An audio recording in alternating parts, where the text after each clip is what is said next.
Bai? Bale.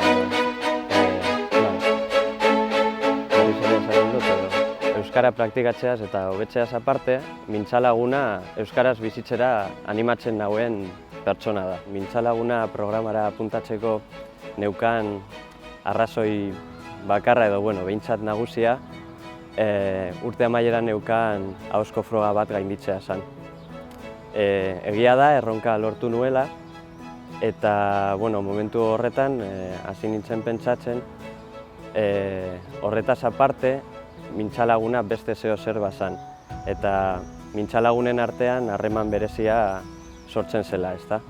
Horregatik, jarraitu nun bageran parte hartzen, eta uste dut ja 4 urte daramatza dela Mintzalagun programan parte hartzen.